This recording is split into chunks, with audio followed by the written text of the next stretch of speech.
In the heart of Turin, Italy, nestled within the royal chapel of the Cathedral of St. John the Baptist, lies one of the most enigmatic, studied, controversial, and revered religious artifacts in human history, the Shroud of Turin. This simple rectangular piece of linen, measuring approximately 4.4 meters by 1.1 meters, is far from simple. It bears the faint, haunting, and double image of a crucified man front and back, complete with wounds that correspond precisely to the biblical accounts of the Passion and Crucifixion of Jesus of Nazareth. For millions of faithful Christians, it is the authentic burial cloth of their Savior, a tangible connection to the pivotal event of their faith. For scientists, historians, and skeptics, it is a profound puzzle, an object that defies easy explanation and continues to generate intense debate centuries after it first appeared in the historical record.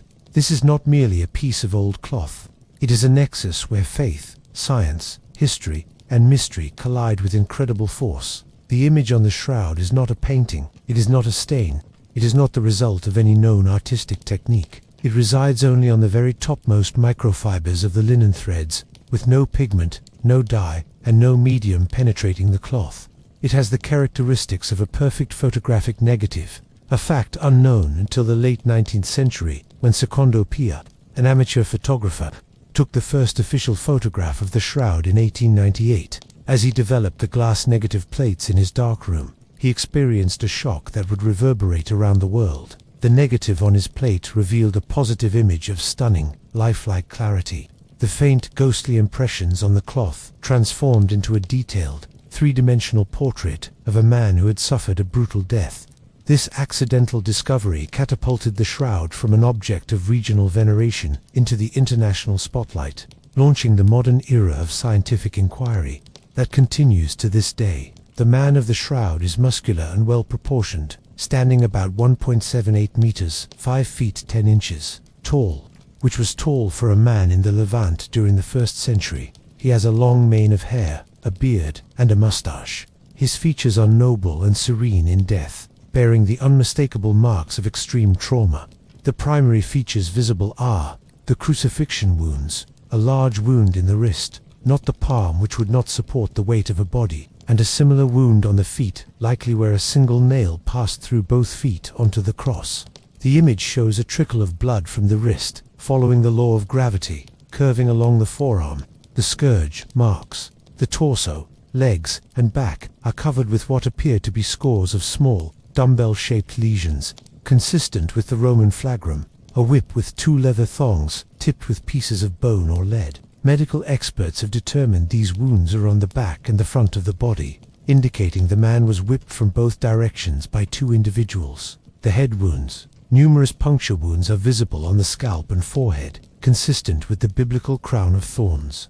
The shoulder abrasion, a large severe abrasion on the right shoulder, suggesting the man carried a heavy, rough object on that shoulder, corresponding to the tradition of Jesus carrying the crossbar, the patibulum, of his cross. The side wound, a large elliptical wound between the 5th and 6th ribs on the right side of the chest, precisely where a Roman lance would have penetrated to pierce the heart. The image shows a flow of blood and a separate, clearer flow of a fluid, which many interpret as serum from the pleural cavity, suggesting a post-mortem effusion of blood and water. The anatomical precision and physiological accuracy of these wounds are staggering. Forensic pathologists and medical examiners who have studied the image agree. It depicts a real human being who underwent crucifixion in a manner perfectly consistent with Roman practices and the specific narrative of the Gospels. The blood flows are scientifically accurate, the positioning of the body is correct, and the nature of the wounds shows a deep understanding of human trauma that would have been impossible for a medieval forger to possess. But the shroud's journey to Turin is a story in itself, shrouded in gaps and mysteries. Its undisputed historical record begins in 1357, when it surfaced in the small town of Liry, France, in the possession of a French knight, Geoffroy de Charny. Its sudden appearance, without a clear provenance, is a primary argument used by skeptics. However, proponents point to possible earlier histories. There are intriguing references to a cloth bearing the image of Jesus throughout history, such as the image of Edessa or Mandalion, a cloth said to have been used to wipe Jesus' face, which miraculously retained his impression. Some theories suggest the shroud was folded in such a way that only the face was visible, and that it is one and the same as these legendary objects. It was moved to various locations for safekeeping, eventually coming into the possession of the powerful House of Savoy in 1453. It was housed in France, where in 1532 it was severely damaged by a fire that melted part of the silver casket it was stored in, leaving the characteristic parallel scorch marks and water stains still visible today. In 1578, it was finally moved to Turin to shorten the pilgrimage of its owner, and it has remained there ever since, surviving another fire in 1997. The initial church reaction to its appearance in the 14th century was one of skepticism. The local bishop of Trier, Henry de Portier, declared it a clever painting after investigating its origin.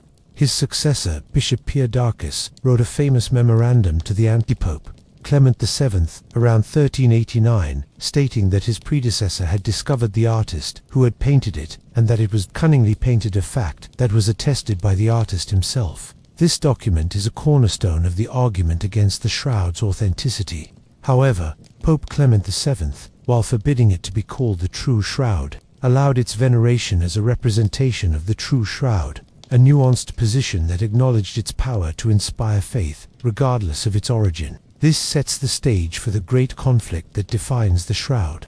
The clash between the seemingly medieval historical documentation and the astonishing, inexplicable scientific data that would emerge centuries later. It is an object that was condemned as a fraud in the 14th century, only to present 20th and 21st century science with a mystery it still cannot fully solve. The questions are profound. If it is a forgery, who could have created it, how, and why? With a level of technical and anatomical sophistication unmatched for centuries. If it is authentic, how did the image form?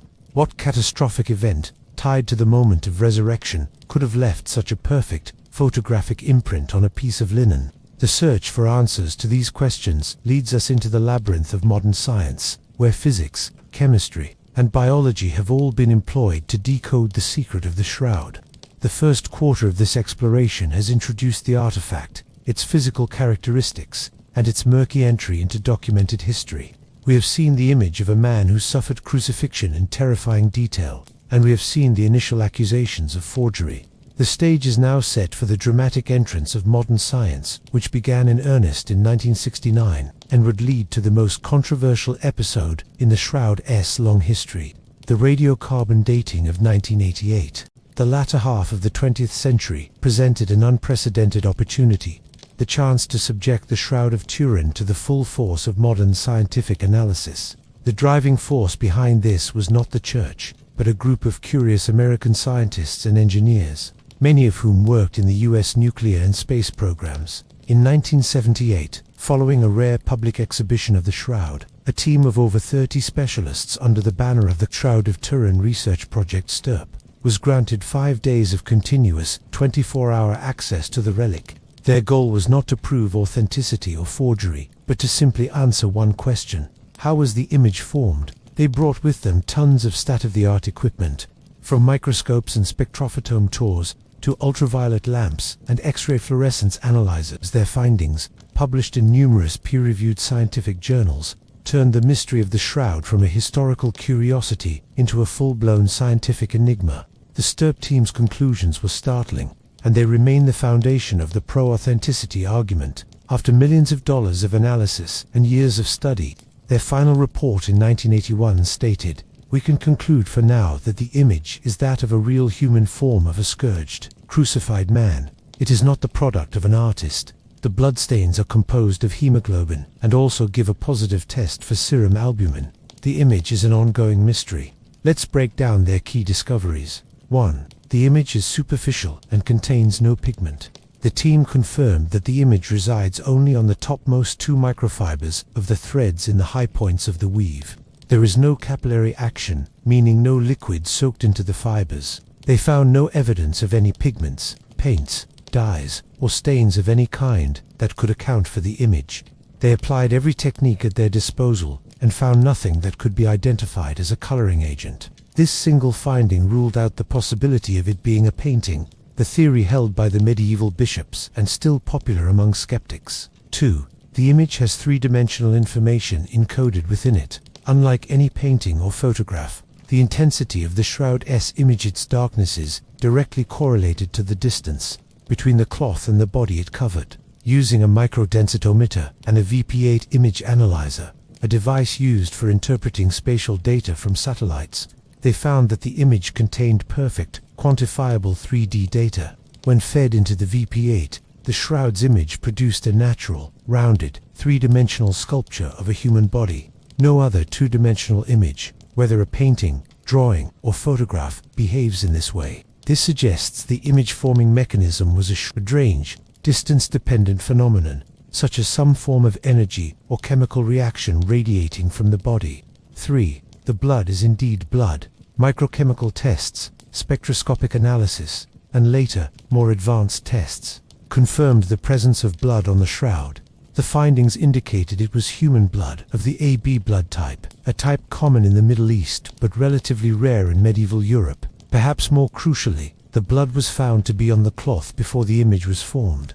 This is evident because the image fibers are found underneath the blood flakes in places. This sequence is impossible to explain if the image was painted by a forger, who would have certainly painted the body first and then added the blood marks on top. 4. The image is a dehydration, oxidation of the cellulose fibers. The best current hypothesis for the image itself is that it was caused by a rapid selective dehydration and oxidation of the linen cellulose fibers. It is as if the fibers were aged or scorched very precisely, but without the charring that comes from heat. The process was so subtle that it changed the molecular structure of the linen just enough to make it appear yellow against the background, but only on the surface. The mechanism for this change, however, remains entirely unknown. It would require a precise brief burst of energy or a chemical reaction that affects only the very surface of the fibers in a way that perfectly maps a human body. The STERP findings pointed towards a real historical event of a crucifixion and suggested an image-forming process that was beyond the understanding of modern science. The image was not painted, but burned onto the cloth in a way that preserved incredible detail, including features that are invisible to the naked eye. For instance, researchers discovered that placed over the eyes are objects that appear to be coins. Numismatists have argued that these match 1st century Roman leptons minted by Pontius Pilate, specifically between AD 29 and 32. While this is hotly debated, it is another layer of detail that would be fantastically difficult for a forger to incorporate. The STERP investigation, while rigorous, was not without its critics. Some argued that the team was composed of believers who were biased in their interpretation. Others questioned their methodologies. However, their data was published openly, and their conclusions that no artistic method could explain the image have never been successfully refuted by reproducing the Shroud's exact properties. They left the world with a clear, scientific paradox. The historical record suggested a medieval origin, but the physical and chemical evidence suggested an origin that was both ancient and utterly mysterious. This set the scene for what was hoped to be the ultimate arbiter: radiocarbon dating. If science had created this mystery, science could surely solve it. The Church, under growing pressure for a definitive answer, eventually agreed. In a carefully orchestrated operation in 1988, under the oversight of the British Museum, samples from a single site on the Shroud were cut into pieces and sent to 3 independent laboratories at the University of Arizona, Oxford University, and the Swiss Federal Institute of Technology, ETH, in Zurich. The world waited for the final objective verdict that would settle the debate once and for all. The results were announced at a press conference in October 1988. The 3 labs' results were statistically consistent. Their conclusion: the linen of the Shroud of Turin dated to between AD 1260 and 1390, with a 95% confidence level. The headline around the world was unanimous: Shroud of Turin is a fake, medieval forgery revealed. For the vast majority of the public and the scientific community, the case was closed. The Shroud was a brilliant, but confirmed, hoax from the Middle Ages. But the story did not end there. Almost immediately, a chorus of dissenting voices emerged from within the scientific community itself. The radiocarbon dating, far from being the final word, became the most controversial aspect of the entire Shroud saga, opening up new battles over methodology, sample selection, and the interpretation of data. The mystery, it seemed, had only deepened.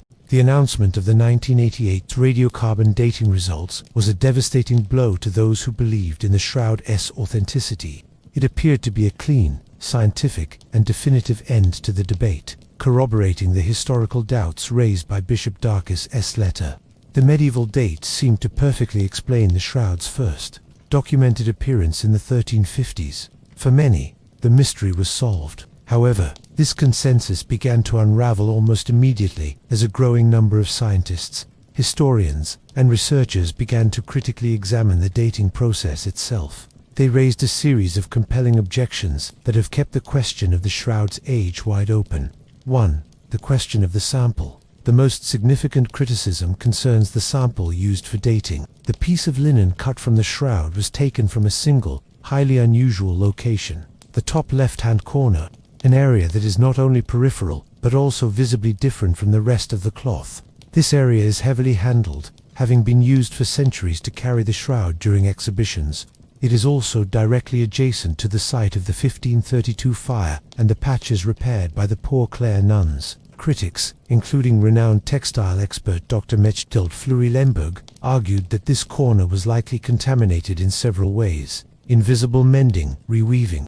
The sample area may have been expertly repaired with invisible reweaving, using cotton thread dyed to match the ancient linen, a common medieval practice. If the carbon dating sample contained even a small amount of newer, medieval cotton interwoven with the original linen, it would skew the results dramatically towards a younger date. Carbon monoxide contamination. Studies have shown that the shroud's cellulose has absorbed significant amounts of carbon monoxide over the centuries, particularly from the smoke of the 1532 fire. Carbon monoxide bonds irreversibly with the linen fibers, adding new carbon that would make the sample appear hundreds of years younger to the dating process. Microbial and fungal contamination. The shroud has been handled by countless thousands of people over its history, and has been exposed to environments rich in bacteria and fungi. These microorganisms, and their byproducts, form a bioplastic coating on the individual fibers. A 2000 study led by microbiologist Dr. Lencio Garza Valdez demonstrated that this layer, if not completely removed by the harsh pre-treatment cleaning methods used in 1988, would contaminate the sample. In 2017, French researcher Tristan Casabianca and his team, after obtaining the raw data from the 3 dating labs through a legal battle, published a peer-reviewed statistical revaluation. They concluded that the data from the 3 labs showed far more internal variation than was originally admitted, suggesting the sample was not homogeneous and was likely contaminated, and that therefore the 1260 to 1390 date could not be considered reliable. 2. The vanillin test. Another line of evidence challenging the medieval date comes from chemistry. Dr. Raymond Rogers, a retired Los Alamos National Laboratory chemist and original member of the STURP team, conducted a later analysis on material from the actual radiocarbon sample and compared it to samples from the main body of the shroud. He tested for the presence of vanillin, a compound found in lignin, a component of flax linen. Over time, vanillin decomposes and disappears.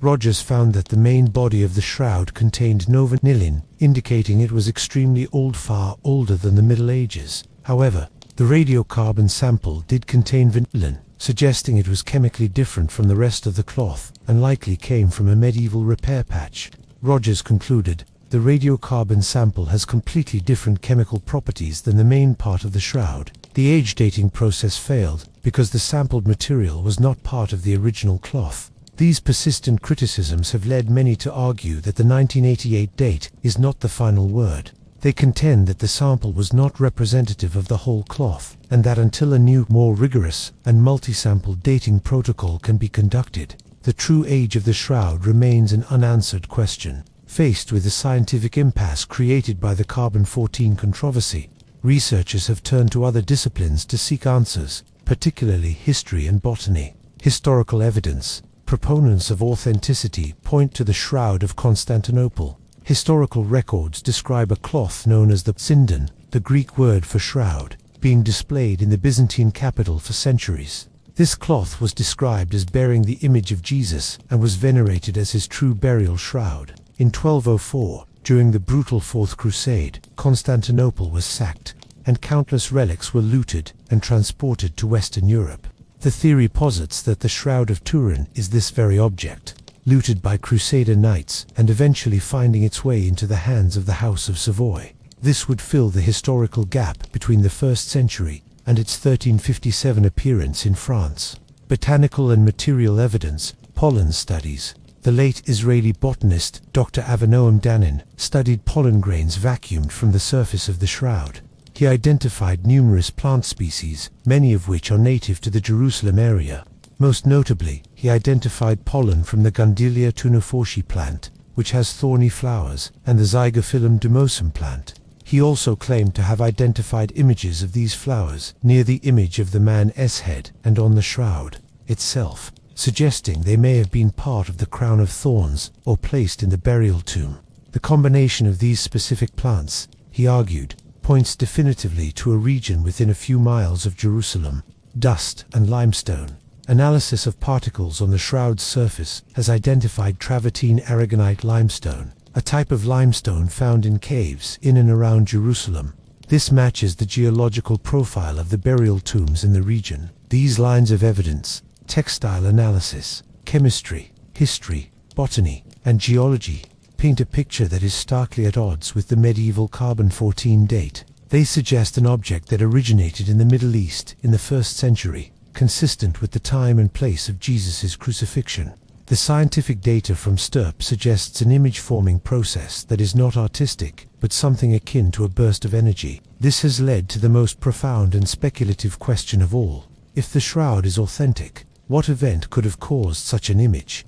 The leading hypothesis, often called the radiation theory, suggests that the image was formed in a fraction of a second by a short, intense burst of vacuum ultraviolet radiation emanating from the body itself. This would cause the superficial dehydration and oxidation of the cellulose fibers in a way that matches the shroud's properties. For believers, this burst of energy is inextricably linked to the moment of resurrection, a divine, physical phenomenon that left this eternal witness. Other theories involve a natural, but poorly understood, chemical process involving ammonia vapors from a decomposing body reacting with aloes and myrrh used in burial spices, the Maillard reaction. However, no theory has yet been able to fully and reproducibly account for the image's resolution, its superficiality, its 3D properties, and its stability over centuries. The carbon-14 controversy did not solve the mystery. It bifurcated it. We are now left with two irreconcilable narratives. One of a medieval forgery confirmed by a single seemingly definitive scientific test, and another of an ancient relic from Jerusalem, supported by a multitude of other scientific and historical evidences that question the validity of that very test.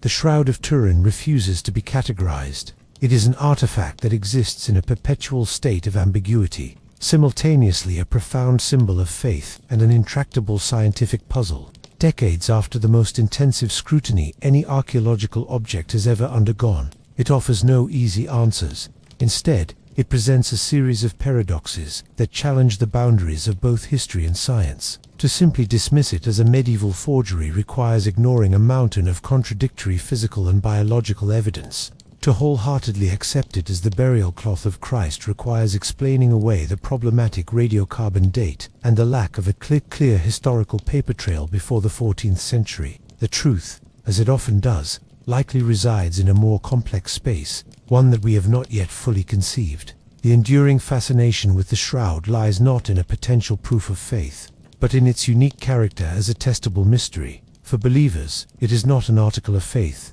One does not need to believe in the shroud to believe in the resurrection. However, for those who seek a point of contact between the spiritual and the physical, it represents a tantalizing possibility. It invites questions about the nature of the event that may have created it. If the resurrection was a historical event, was it merely a spiritual awakening? Or was it accompanied by a physical, energetic transformation of the body? A transformation so powerful, it left an imprint on the surrounding physical world. The shroud, if authentic, forces theology to grapple with physics in a way no other relic does. For scientists, the shroud remains the holy grail of unsolved problems. It is an outlier that defies replication. Despite numerous attempts, no one has ever been able to create a perfect replica that possesses all of the shroud's unique characteristics. The superficial, non-directional image with no pigment, the perfect 3D encoding, the presence of real human blood that was applied before the image, the precise anatomical and physiological accuracy, and the stability of the image over centuries. The most famous modern attempt was by artist Luigi Galli-Skelly in 2009, who used a rubbing technique and acids to create a shroud-like image. While visually similar from a distance, his creation did not withstand scientific scrutiny. The image penetrated the cloth, used pigments, and lacked the microscopic and 3D qualities of the original. The shroud's image-forming mechanism remains an unsolved problem in chemistry and physics. The Catholic Church's official position on the shroud is one of cautious neutrality and reverence for its symbolic power. It has never officially declared the shroud to be authentic, nor has it condemned it as a fake. Popes from Paul VI to Francis have referred to it as an icon, a word rich with meaning. In the Orthodox tradition, an icon is not just a representation, it is a window into the divine, a sacred object of veneration that makes the holy present. By using this term, the Church focuses not on its scientific authenticity, but on its power to inspire contemplation and devotion. It is a mirror that reflects what the viewer brings to it. A scientist sees a puzzle, a historian sees a narrative, a believer sees the face of Christ. The Church allows for this personal encounter, organizing public exhibitions called ostensions that draw millions of pilgrims to Turin, not to see a scientific specimen, but to venerate what it represents: the profound mystery of suffering, death, and potential hope beyond. The future of shroud research is likely to focus on two fronts. First, there is a growing and powerful call for new, more comprehensive carbon dating. The lessons of 1988 have been learned. Proponents argue for a protocol that involves taking multiple samples from different parts of the shroud, including its center, away from the edges and potential repairs. These samples would be analyzed using the latest accelerator mass spectrometry (AMS) technology, which requires far smaller samples and, crucially, would be subjected to more rigorous and validated cleaning processes to remove all potential contaminants, like bioplastic coatings and carbon monoxide. Only such a multi-sample, blindly tested analysis could hope to settle the dating controversy once and for all. Second, research continues into the image-forming mechanism.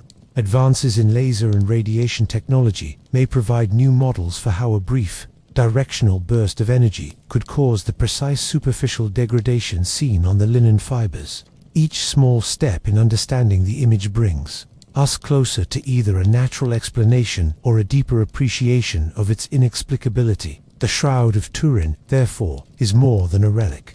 It is a cultural and intellectual phenomenon. It is a medieval mystery that became a modern scientific controversy. It is a religious icon that refuses to yield its secrets to secular investigation.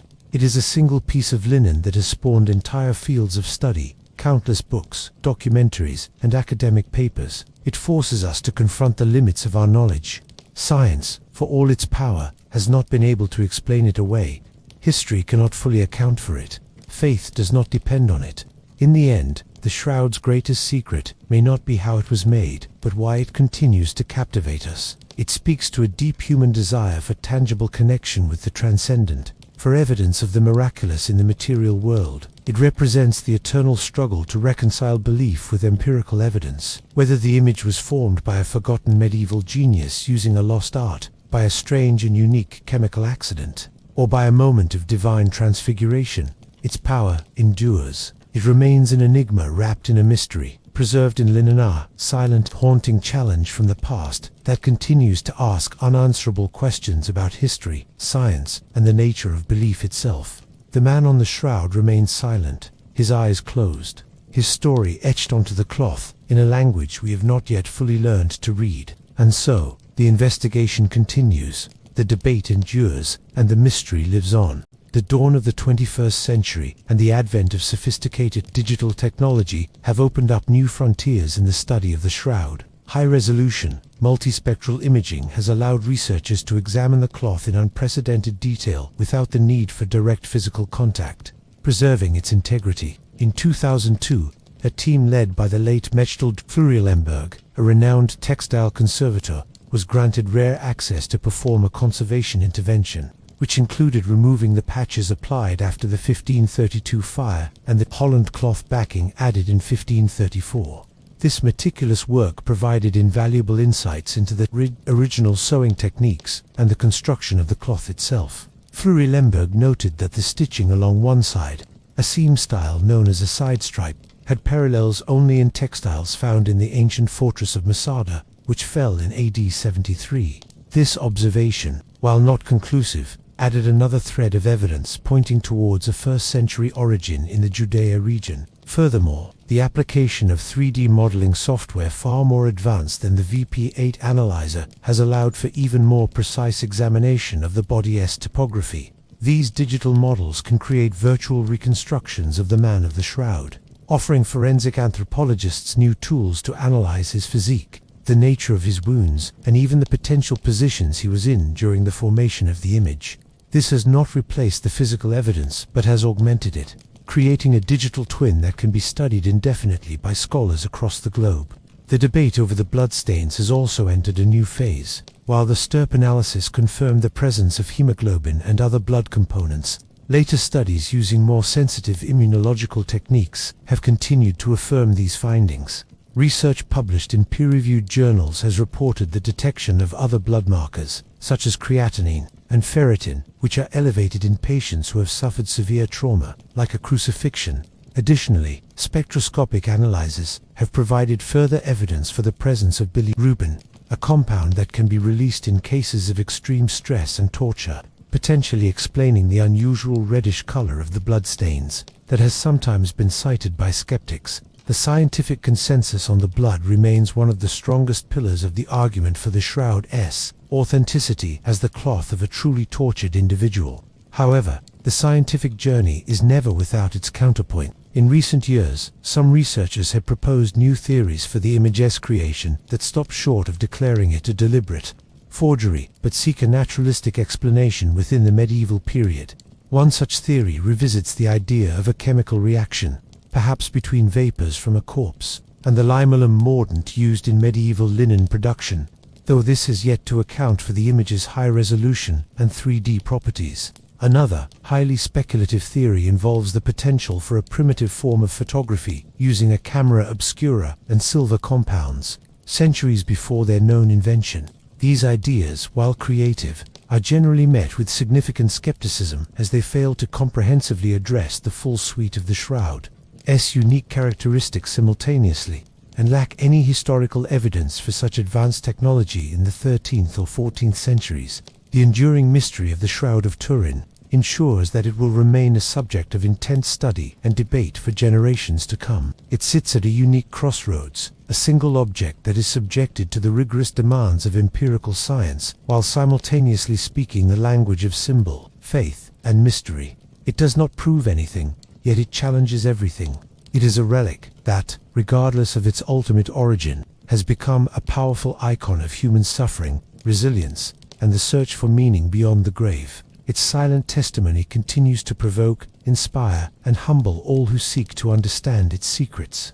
The journey of the Shroud of Turin from a venerated relic in a French chapel to a global phenomenon is a story intertwined with the evolution of technology, media, and the human thirst for mystery. Its impact extends far beyond the realms of theology and science, deeply embedding itself in popular culture, art, and even geopolitics. This transformation began in earnest with Secondo Pia's photograph in 1898, which effectively created the first viral image of the modern era. For the first time, precise copies of the face could be distributed worldwide, allowing millions to gaze upon the features of the man of the shroud without traveling to Turin. This accessibility democratized its veneration and speculation, making it a subject of personal, rather than solely ecclesiastical, contemplation.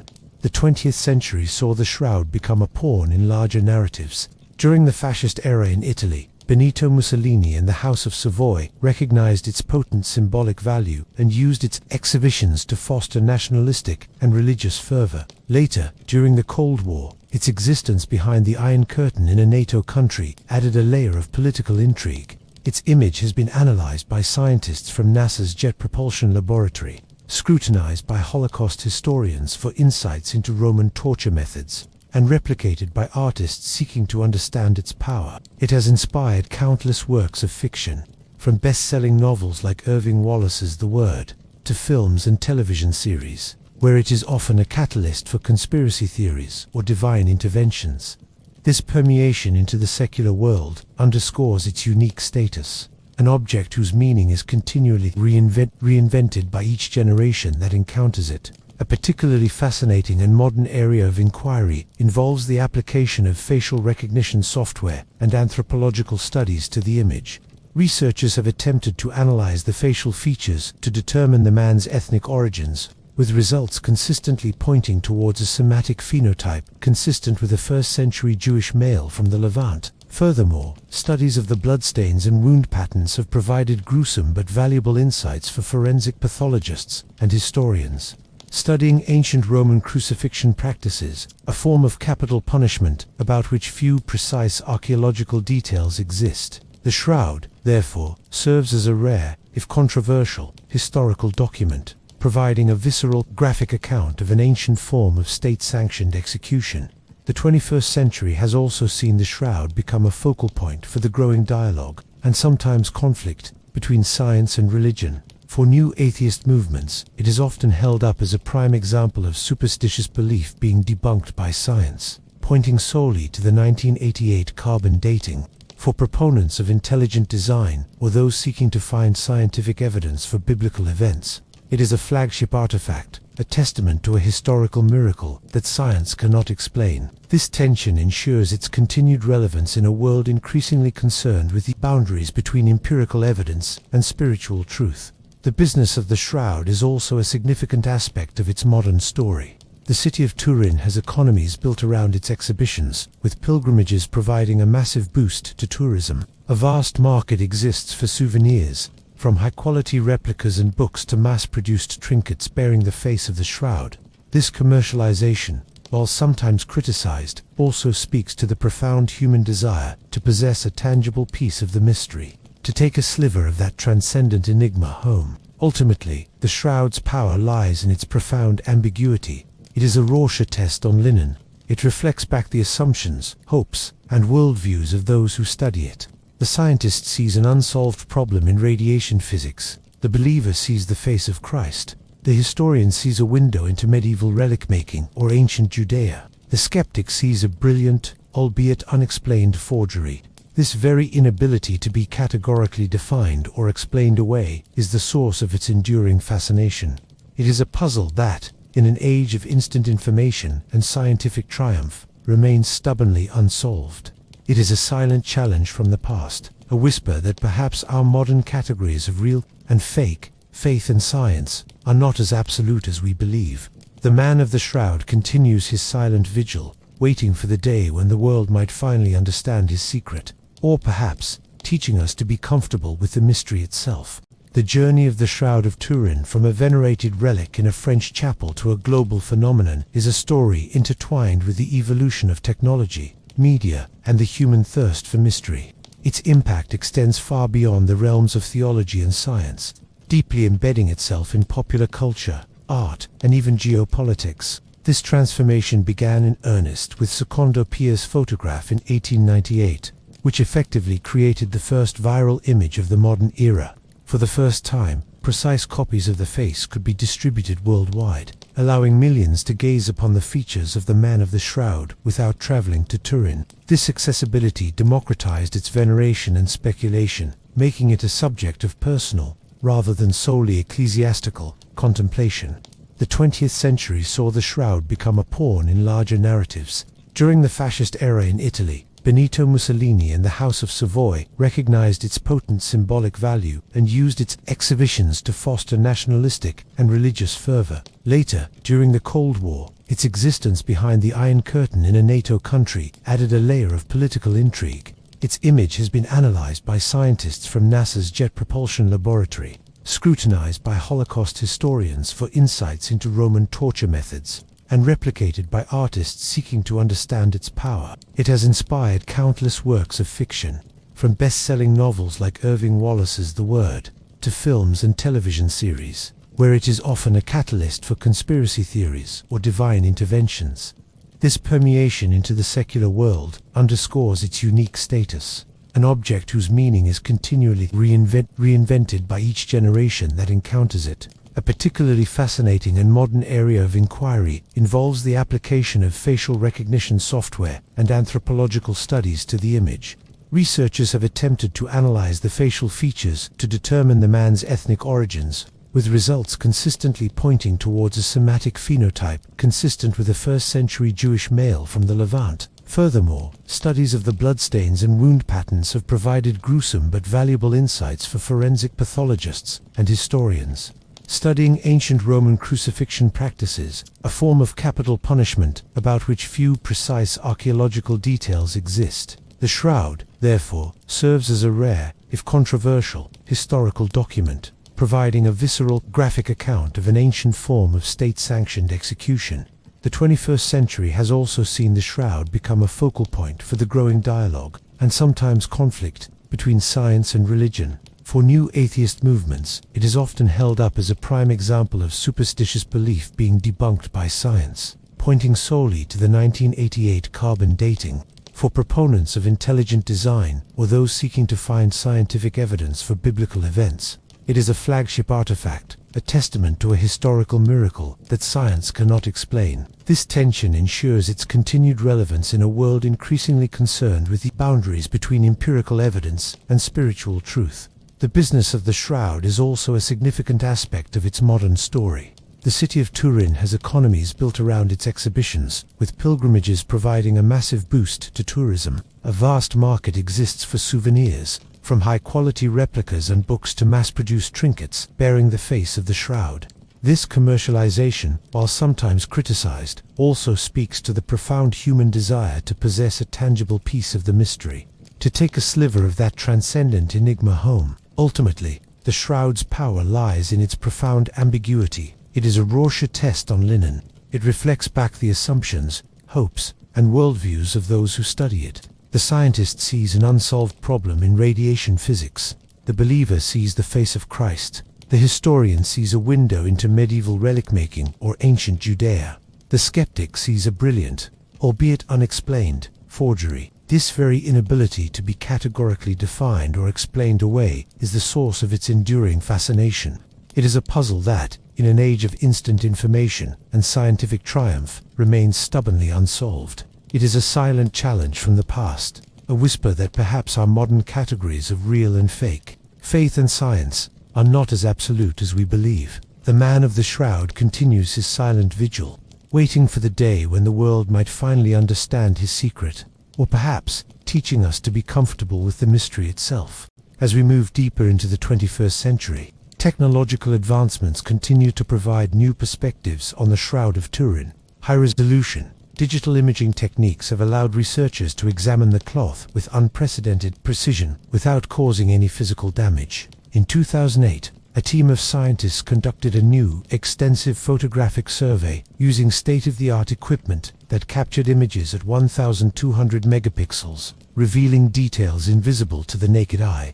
These digital archives now serve as invaluable resources for researchers worldwide, enabling collaborative international study without the need for direct access to the fragile relic. Recent studies using Fourier transform infrared spectroscopy, FTIR, and Raman spectroscopy have provided additional data about the chemical composition of the image areas. These analyses confirm that the image consists of oxidized and dehydrated cellulose fibers, but the exact mechanism causing this transformation remains elusive. The most compelling characteristic, that the coloration affects only the uppermost fibers without penetrating the cloth, continues to defy replication.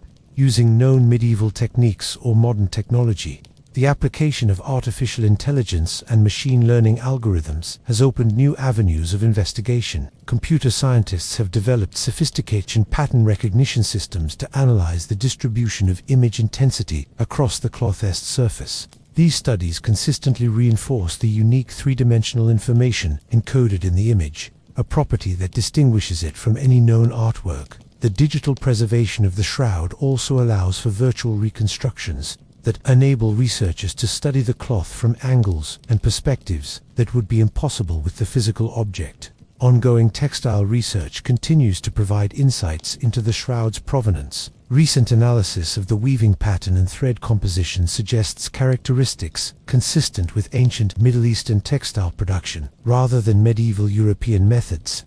The particular herringbone twill pattern and the hand-spun linen threads show remarkable similarity to textiles found in archaeological sites dating to the 1st century in the Judean region. The debate surrounding the radiocarbon dating continues to evolve. New proposed methodologies for detecting and accounting for potential contaminants in ancient textiles have emerged from laboratories specializing in archaeological dating.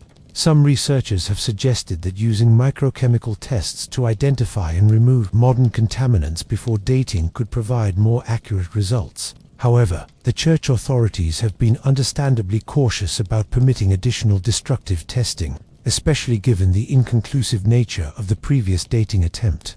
The shroud's relationship with other ancient relics has also become an area of active investigation. Comparative studies with the sudarium of Oviedo, a blood-stained cloth believed to have covered Jesus' head after the crucifixion, have revealed remarkable correspondences. The bloodstains on both cloths match in blood type AB and show consistent patterns that would be expected if both covered the same individual.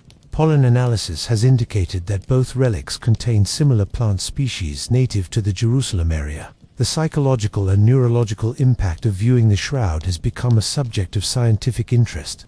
Neuroaesthetic studies have examined how the human brain processes the image, particularly the famous face. Research suggests that the combination of the negative image and the faint, ambiguous features activates specific pattern recognition areas in the brain, potentially explaining why different viewers perceive different expressions and details. This neurological response may contribute to the shroud's powerful emotional impact on viewers. Conservation science has also advanced our understanding of how to preserve this fragile artifact for future generations. The current conservation setup in Turin includes a specially designed, climate-controlled case filled with inert gas to prevent further degradation. Monitoring systems constantly track temperature, humidity, and potential pollutants that might damage the linen fibers. These preservation efforts represent a collaboration between church authorities, conservation scientists, and textile experts from around the world. The digital era has also transformed how the shroud is accessed and experienced by the public. Virtual reality reconstructions allow people to examine the cloth in detail from anywhere in the world. Online databases contain thousands of scientific papers and higher resolution images available to researchers and interested laypeople alike. This democratization of access has fostered a global community of shroud researchers spanning multiple disciplines and perspectives. Despite all these technological advances, the fundamental questions remain unanswered. The precise mechanism of image formation continues to elude explanation. The historical pathway from 1st century Jerusalem to 14th century France remains obscured by gaps in the historical record.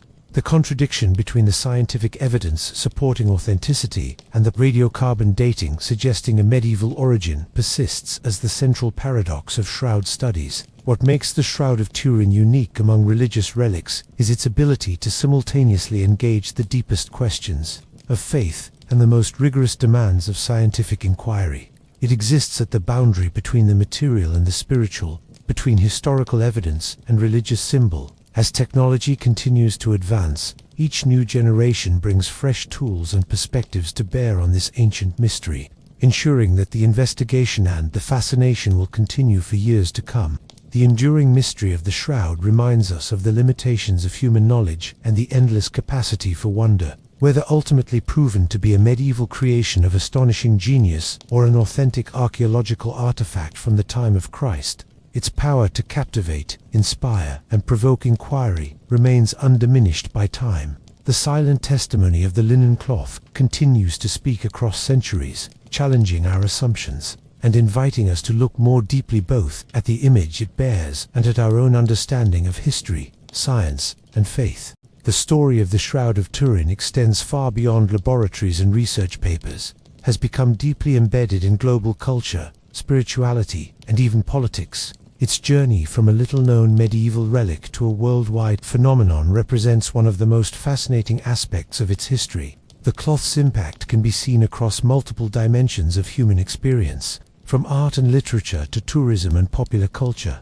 The shroud's emergence as a global icon began in earnest with the 1898 photographs by Secondo Pia, but reached new heights with the 1973 television broadcast that brought images of the relic into millions of homes worldwide.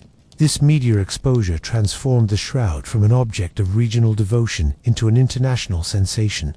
Subsequent exhibitions in 1978, 1998, 2000, 2010, and 2015 drew millions of visitors to Turin, with waiting times stretching to 12 hours or more. These events became not just religious pilgrimages but cultural phenomena, covered extensively by global media outlets. The economic impact of the shroud on the city of Turin and the Piedmont region has been substantial. Hotel occupancy rates typically double during public exhibitions, and local businesses benefit from the influx of visitors. The city has developed extensive infrastructure to handle the crowds, including special transportation arrangements, information centers, and guided tours. This commercial aspect exists alongside the spiritual purpose of the exhibitions, creating a unique blend of devotion and tourism that characterizes modern shroud veneration. The shroud's influence on art and popular culture has been profound. Numerous films, both documentary and fictional, have featured the relic as a central plot element. From the 1953 historical drama, The Shroud, to more recent productions, like the 2016 film The Shroud, filmmakers have explored the mystery surrounding the cloth. Television documentaries appear regularly on major networks, examining the scientific, historical, and theological questions raised by the shroud. These productions have introduced the mystery to new generations and kept the debate alive in the public consciousness. Literature has similarly embraced the shroud as a rich source of inspiration. Novels ranging from religious fiction to conspiracy thrillers have used the shroud as a central element. Some authors explore alternative histories, while others delve into scientific mysteries or religious themes. The shroud has appeared in works by best-selling authors like Ian Caldwell and Dustin Thomason, The Rule of Four, and Julia Navarro, The Brotherhood of the Holy Shroud, demonstrating its broad appeal across genres. The digital age has transformed how people engage with the shroud. Websites, social media groups, and online forums have created global communities of enthusiasts, researchers, and skeptics. High-resolution images are available for examination by anyone with internet access, democratizing the study of the relic. Virtual reality experiences now allow people to examine the shroud in detail without traveling to Turin, while 3D printing technology has enabled the creation of precise physical replicas for study and exhibition. The shroud has also become a subject of academic study beyond the natural sciences. Historians examine its role in medieval devotion and the relic trade. Sociologists study the communities that form around its veneration, and anthropologists analyze the rituals and practices that have developed in relation to the cloth. This multidisciplinary interest reflects the shroud's unique position at the intersection of multiple fields of human inquiry. Interfaith dialogue surrounding the shroud has produced interesting developments. While primarily a Christian relic, the shroud has attracted interest from Jewish scholars studying first-century burial practices, and from Muslim researchers interested in Jesus as a prophet in Islam. This cross-cultural engagement has added new dimensions to the study of the cloth, and fostered dialogue between different religious traditions. The shroud's role in medical history deserves particular attention. The detailed evidence of torture and crucifixion has provided forensic pathologists with valuable insights into Roman punishment methods. Medical professionals have studied the blood flows, wound patterns, and physiological evidence visible on the cloth, contributing to our understanding of crucifixion as a method of execution. This has practical implications for the study of ancient medicine and torture practices. The psychological impact of viewing the shroud continues to be a subject of research. Studies have examined why the image has such a powerful effect on viewers, with research suggesting that the combination of facial features, bloodstains, and the negative image creates a uniquely compelling visual experience. This research helps explain the enduring emotional impact the shroud has on those who view it, whether in person or through reproductions. The shroud's influence on the Catholic Church's approach to science and relics has been significant. The Church's careful balance between devotion and scientific inquiry regarding the shroud has established a model for engaging with other religious artifacts. The willingness to allow extensive scientific testing while maintaining that the shroud's value as a religious object does not depend on its authentication represents a sophisticated approach to faith and science. As we look to the future, the shroud continues to raise important questions about the relationship between faith and reason, between history and devotion, between science and mystery. Its enduring appeal suggests that in an increasingly technological and scientific age, humans still crave mystery and wonder. The shroud satisfies this craving, while simultaneously engaging our rational faculties. It invites us to believe, while challenging us to prove, to have faith while demanding evidence. The ongoing story of the Shroud of Turin reminds us that some mysteries resist easy solutions, and that the pursuit of understanding can be as valuable as finding definitive answers. Whether one views it as a sacred relic, a medieval masterpiece, or an unsolved puzzle, the shroud continues to fascinate, inspire, and provoke, ensuring its place as one of the most compelling artifacts in human history. The shroud's scientific legacy, contributions to multiple disciplines. The scientific investigation of the Shroud of Turin has yielded unexpected benefits across numerous fields of study, creating a legacy that extends far beyond the initial questions of authenticity. The relentless scrutiny of this single artifact has driven technological innovation, advanced analytical techniques, and contributed to diverse scientific disciplines in ways that continue to resonate through contemporary research. The development of non-destructive testing methods represents one of the most significant scientific legacies of shroud research. The necessity to examine the fragile linen without causing damage pushed researchers to adapt and refine existing technologies while developing new ones. The sophisticated imaging techniques pioneered for shroud analysis, including multispectral photography, ultraviolet fluorescence imaging, and infrared spectroscopy, have found applications in art conservation, archaeology, and forensic science. These methods are now routinely used to examine priceless artworks, historical documents, and archaeological finds without risking damage to the originals. The textile analysis conducted on the shroud has contributed substantially to the field of archaeological textiles. The detailed study of the shroud's weaving pattern, thread composition, and manufacturing techniques has provided a benchmark for understanding ancient Mediterranean textile production. Researchers have developed new methods for analyzing fiber degradation, dye identification, and textile preservation that have been applied to other important archaeological finds, including the textiles from Masada and Qumran.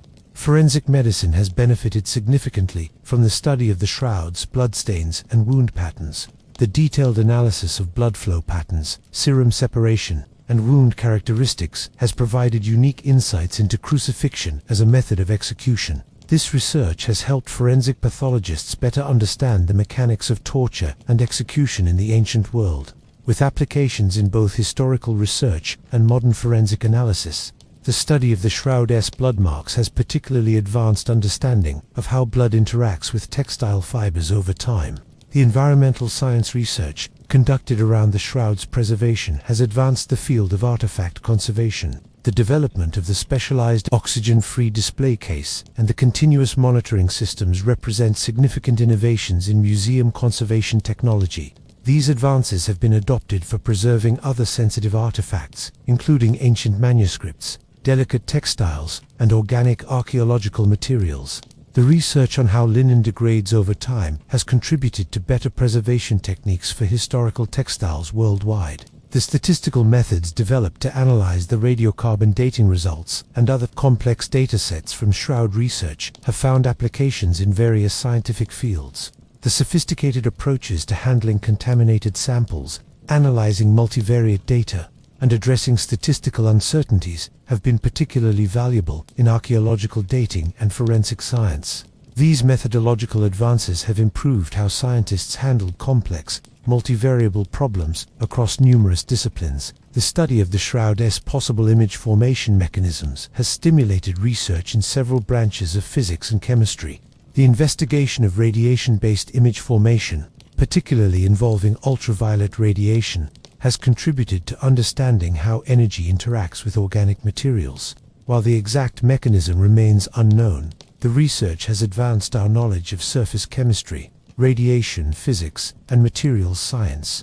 These investigations have potential applications in fields ranging from photography to radiation therapy. The botanical research initiated by study of the Shroud's pollen grains has advanced palynology, the study of pollen and spores, as a forensic and archaeological tool. The methods developed for extracting and identifying ancient pollen from textiles have been refined and applied to other archaeological investigations.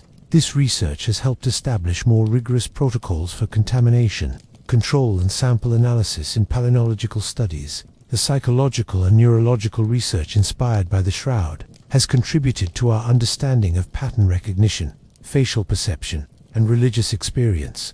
Studies examining how people perceive the Shroud image have provided insights into how the human brain processes ambiguous visual information and constructs meaning from incomplete data. This research has applications in fields ranging from psychology of religion to visual neuroscience. The interdisciplinary collaboration model established by Shroud Research has served as a template for other complex scientific investigations. The successful collaboration between historians, chemists, physicists, textile experts, and medical researchers has demonstrated the value of integrated, multidisciplinary approaches to solving complex problems. This model has been adopted by research teams studying other controversial artifacts and historical mysteries. The ethical frameworks developed for balancing scientific investigation with religious sensitivity in Shroud Research have informed how museums and cultural institutions handle sacred objects and culturally sensitive materials. The protocols established for respectful scientific study of religious artifacts have been applied to other situations where scientific inquiry intersects with religious belief and practice. The public engagement with science that has surrounded Shroud Research represents another important legacy. The widespread interest in the scientific investigation of the Shroud has helped make complex scientific concepts accessible to the general public.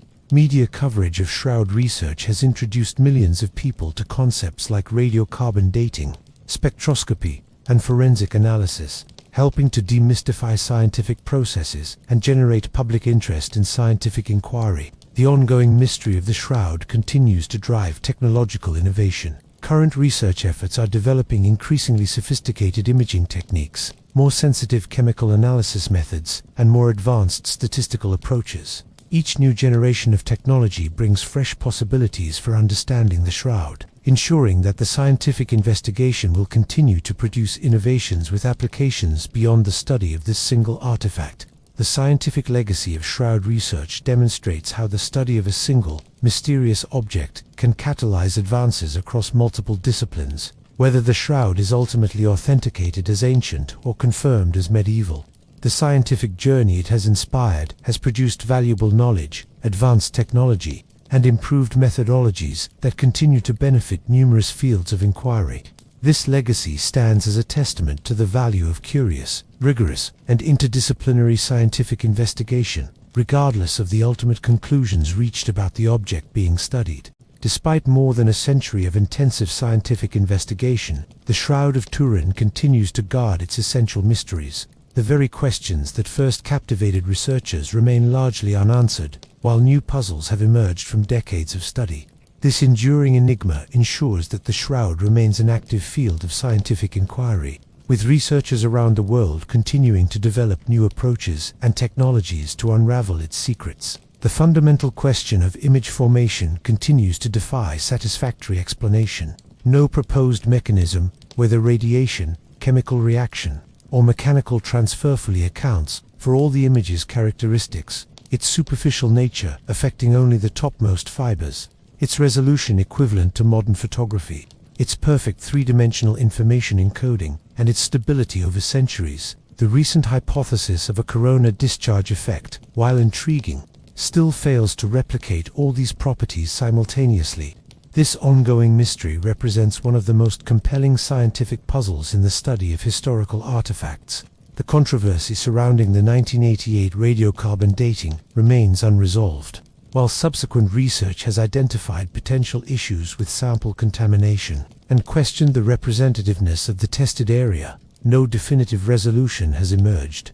The Catholic Church's reluctance to authorize additional destructive testing has prevented a conclusive follow-up study, leaving the dating question in scientific limbo. New non-destructive dating methods currently in development may eventually provide a way to resolve this question without damaging the cloth. The historical gap between the 1st century and the Shroud's documented appearance in the 1350s continues to challenge researchers, while various theories propose connections to the image of Edessa, the Templars, or other medieval relic traditions. No documentary evidence has emerged to definitively trace the Shroud's journey from Jerusalem to France. New historical research in monastic archives and medieval records continues, with scholars hoping to discover previously overlooked references that might shed light on the Shroud's missing centuries.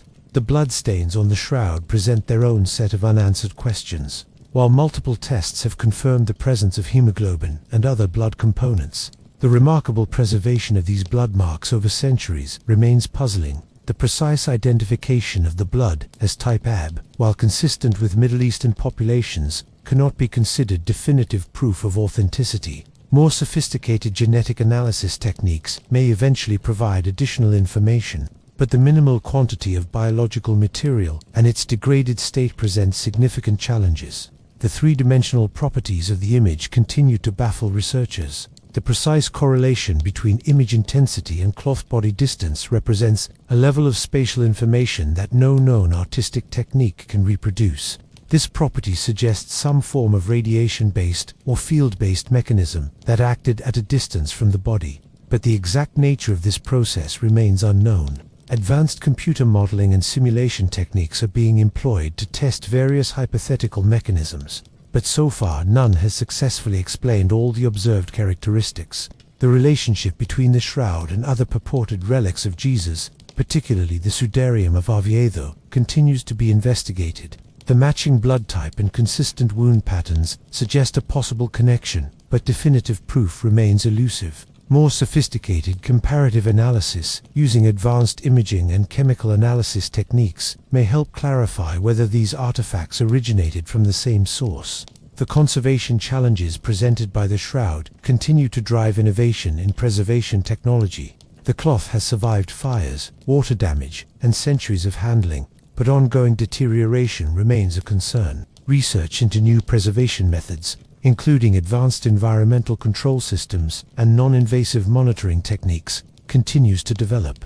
These efforts not only benefit the Shroud, but contribute to the broader field of textile conservation. The psychological and neurological impact of viewing the Shroud remains an area of active research. Recent studies using functional MRI technology have begun to examine how the human brain processes the Shroud image differently from other religious imagery.